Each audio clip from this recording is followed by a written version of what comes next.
Dr. Andrew Huberman is a Stanford professor and one of the most famous scientists and podcasters in the world. With over 7 million subscribers on YouTube alone, his podcast racks up millions of regular listeners.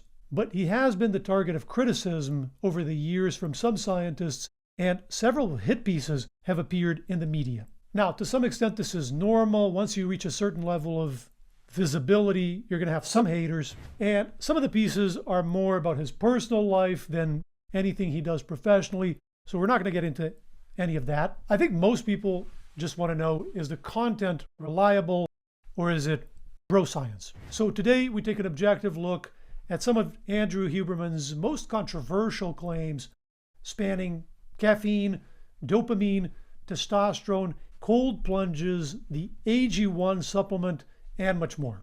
Are the claims based on strong evidence or not so much? First up, testosterone supplements. So Huberman recommends a couple of supplements to boost testosterone with interesting names: Tomcat Alley and Fadogia agrestis. Now, for people that aren't getting prescribed TRT but want the increase in testosterone, there are these plant compounds like Tonga Ali and another one which is very interesting. It's a Nigerian shrub called Fadogia agrestis, and it mimics luteinizing hormone, which is the hormone that comes out of the hypothalamus that stimulates the testes if you got those and the ovaries if you've got those to make more testosterone or estrogen.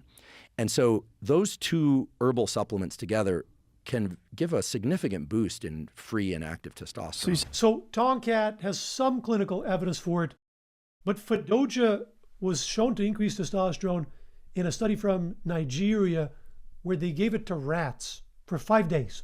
As far as I can tell, it's never been tested in human beings or shown to work. He's also talked on different platforms about stories of people who say they took these supplements and their testosterone went up. I think he even talks about his own anecdote. But the problem with anecdotes is always the same. There's no control group, so we don't really know what's causing what, especially because people are usually taking more than one supplement and there's other things going on. It's just hard to tell. Okay, so what, right? So people can try the supplement for themselves, and if it increases their testosterone, great. If it doesn't, they wasted some money, maybe some time. No big deal, right? Well, the other problem with random supplements is safety, because adverse effects, including serious ones, happen all the time with supplements, including natural supplements. And in fact, in the same rat studies, they show that if you extend the exposure for a few weeks, they see toxicity at the level of the testes, the liver, and the kidneys. The doses at which they start seeing toxicity roughly correspond to the doses that a lot of people are using to supplement Fadogia and some of the doses that Andrew Huberman talks about. Fadogia is usually taken at about 600 milligrams.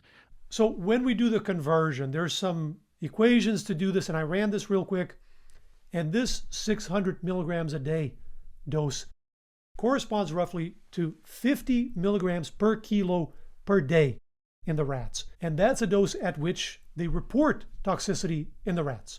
Now, obviously, there's question marks here, biological differences between rats and humans. Maybe it's totally safe in the humans. We don't see the toxicity that we see in the rats, or maybe we do.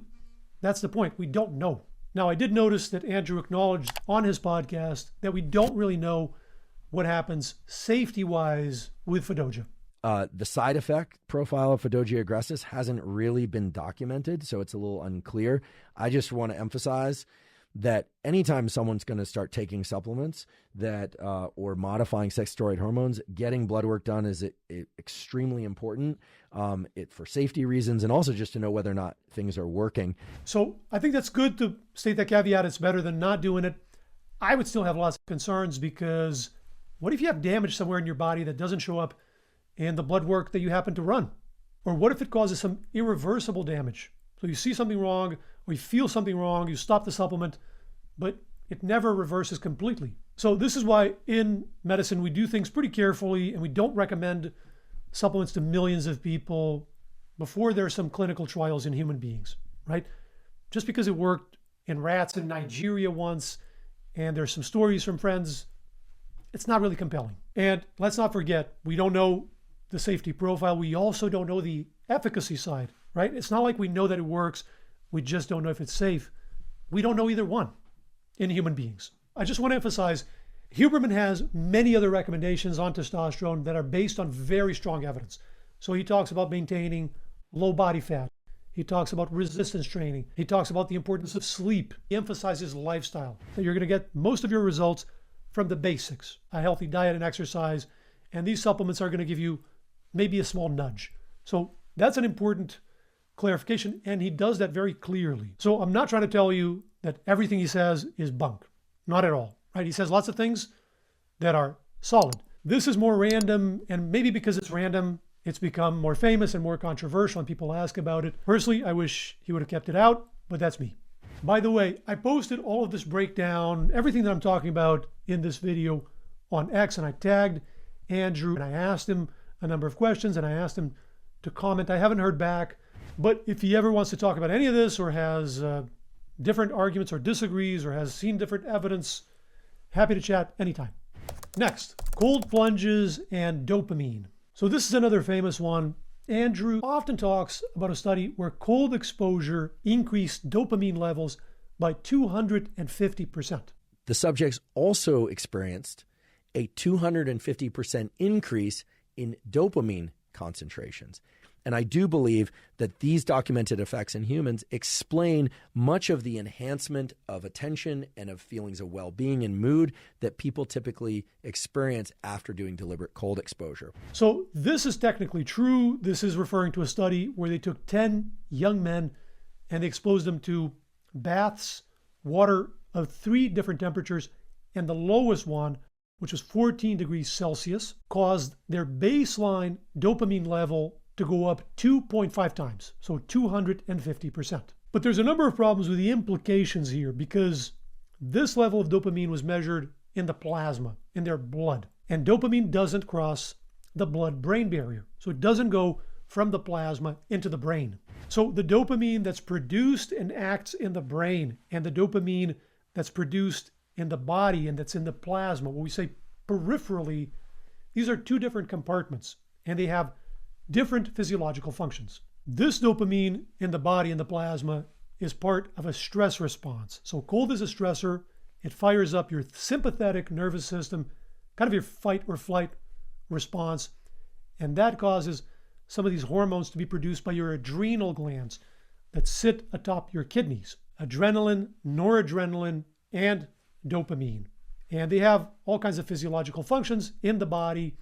They regulate the muscle of the artery walls, that contract and dilate. They also regulate kidney function and metabolism in general. So it's a response to stress in the body, but this is completely different from the actions of dopamine in the central nervous system, which is what we typically associate with dopamine, the reward and the motivation and the pleasure, right?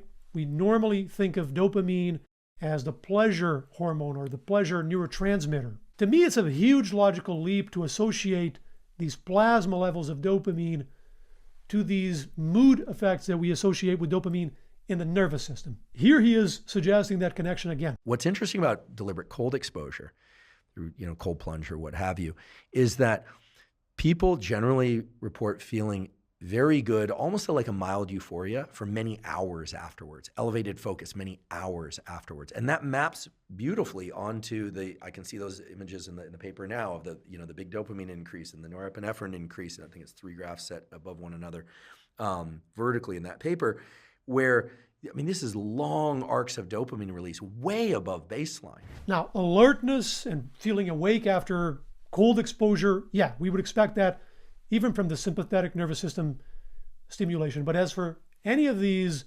mood-related, the euphoria, the pleasure, the drive, the motivation that we associate with dopamine in the central nervous system, I wouldn't conclude any of that link from this. And the first time I heard him suggest this, I thought this was too obvious of an oversight, that maybe I'm missing something and somebody would have said something. Turns out somebody did. Professor Stephen Quartz, who has researched dopamine, he had a similar reaction, but he worded it much more strongly. He wrote, "These are obviously false and misleading statements.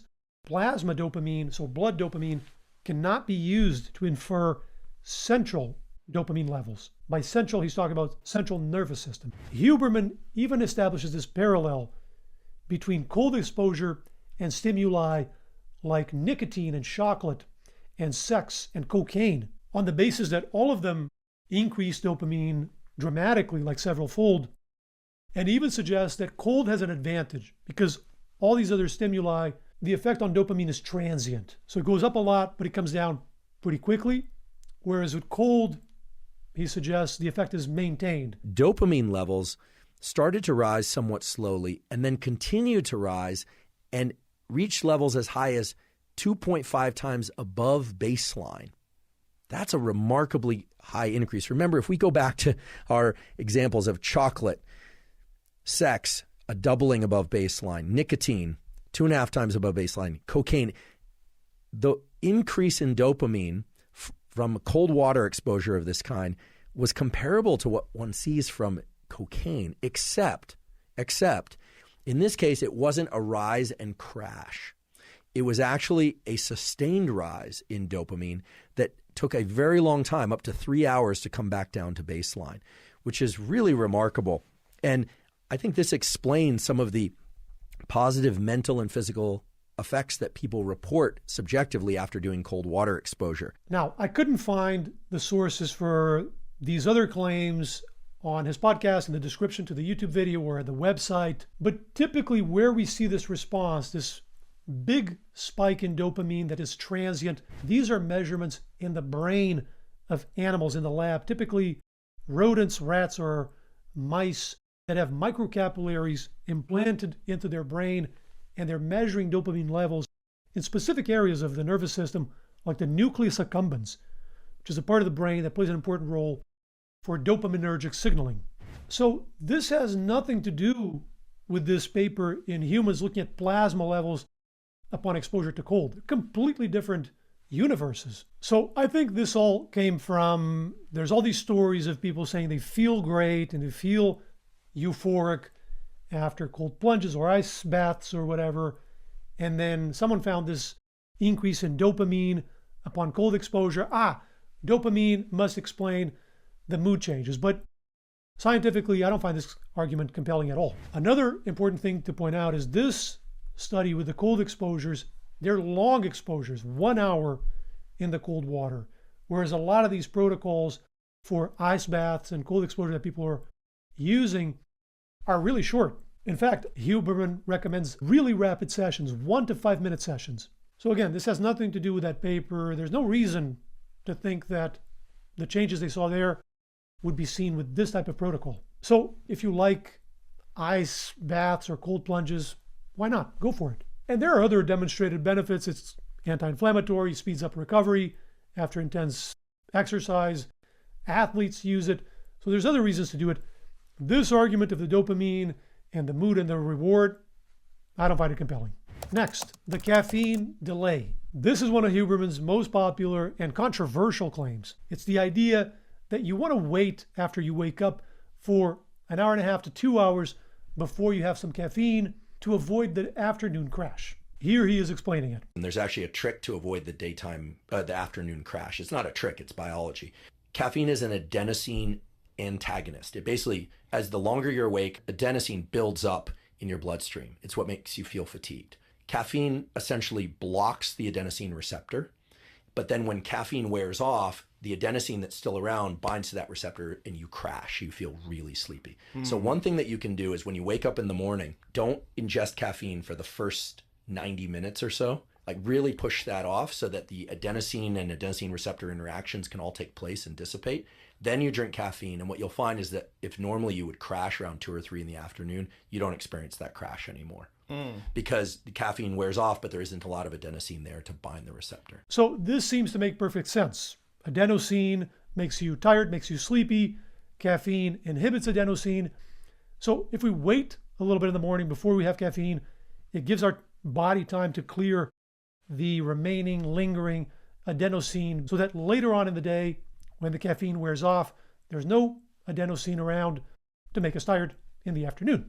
Seems to make perfect sense. But the reality is this is completely speculative and it's never been shown in humans to work this way. And researchers in this field have pointed out the logic he lays out there doesn't even make sense biologically. They write, changes in adenosine upon waking occur on the order of minutes, not hours.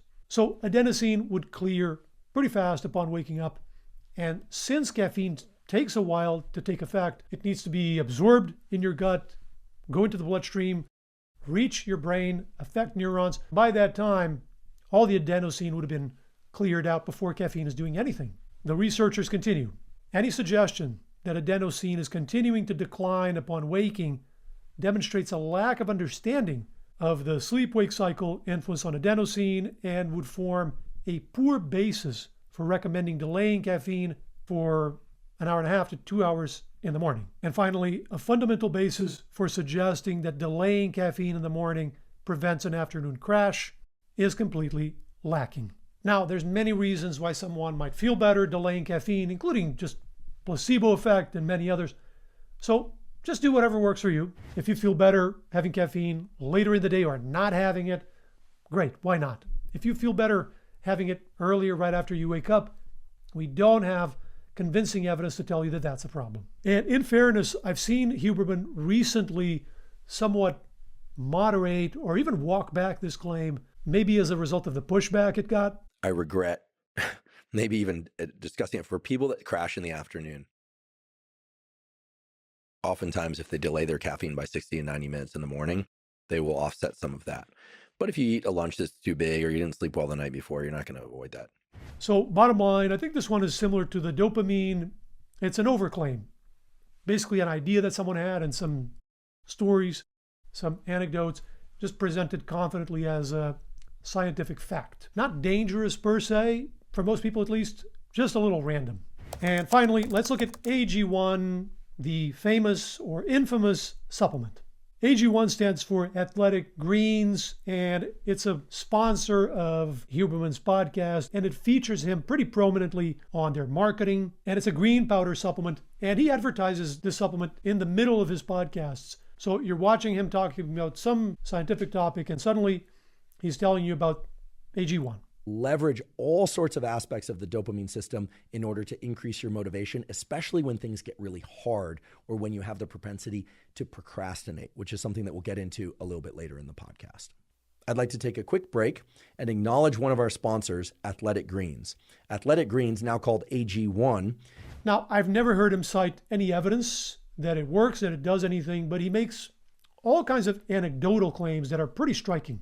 I discovered AG1 back in 2012, long before I ever had a podcast, and I've been taking it every day since. I find it improves all aspects of my health, my energy, my focus, and I simply feel much better when I take it. Obviously, we understand that this is a script. He's reading from some teleprompter. It's a commercial, it's an ad. But I personally, and let me know if you disagree with this, I find this a little distasteful. You're watching a scientist that you trust, talking about a scientific topic, and suddenly he starts telling you about this supplement he takes and is so great. This comes with a certain implied weight of science and evidence that he has evaluated it, that he has gone over the evidence, and the evidence is compelling, right?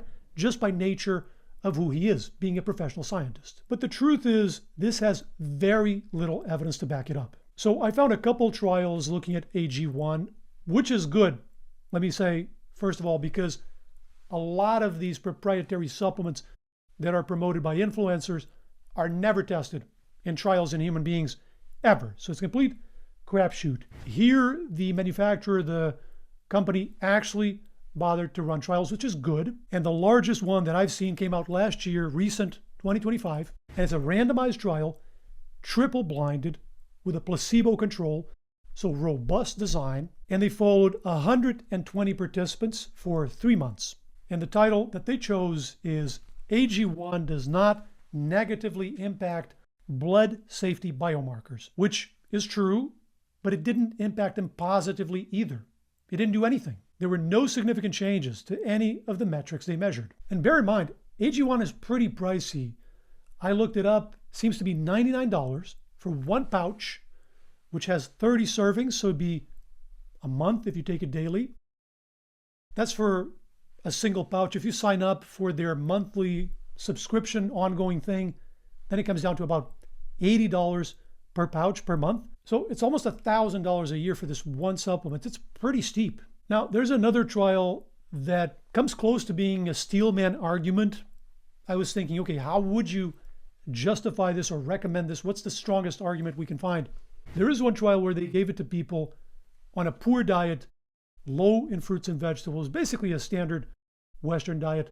They gave them AG1, and the level in their blood of certain vitamins, vitamin C, folate, which is a type of B vitamin, that went up a bit, and their homocysteine levels came down 10%, which often happens when you increase B vitamins. So yeah, if you eat a poor diet and you're not down to change that, but you are down to take this supplement, I think it could help get a bit more vitamins. Yeah, that's valid, I think. But bear in mind, you could do the same thing with a run-of-the-mill multivitamin and maybe a probiotic, right? You get these in your grocery store for 10 times, 20 times less. But Huberman tells his viewers that he puts AG1 at the top of his list. Whenever I'm asked if I could take just one supplement, what that supplement would be, I always say AG1. So I don't really understand that. This is your number one. There's so many supplements with stronger evidence, with benefit demonstrated, that are much cheaper. I don't get it. How do you say this is number one? Look, Andrew Huberman is a very charismatic communicator. He's a very good speaker, very fluid speaker, and he has clearly motivated lots of people to live healthier lives, to sleep better, to exercise more, to be fitter, to be leaner, and that's fantastic. That's a great contribution. I think it's unfortunate, and I mean this as constructive criticism, that some of the claims that are peppered in there are based on weak evidence, or no evidence sometimes. Anecdotes, or something in rats, or an idea that somebody had. And this makes it really difficult for a viewer to separate what's strong science, a strong recommendation, what's just a random idea that's never been tested. Or sometimes the evidence goes against it. A viewer can't tell. And viewers tune into scientists precisely for us to do that legwork. It's implied that we've done that, right? And can separate the wheat from the chaff. So in my opinion, Andrew's content is strongest without these exaggerations or more random bits. And he has lots of advice that is based on strong science. He has a number of interviews with world-leading scientists. So I would keep that, I would cherish that, and I would be wary of these. For a lot more on the benefits of coffee, check out this previous video. And if you want to see another popular influencer scrutinized, fact-checked, check out this video down here, and I'll see you in there.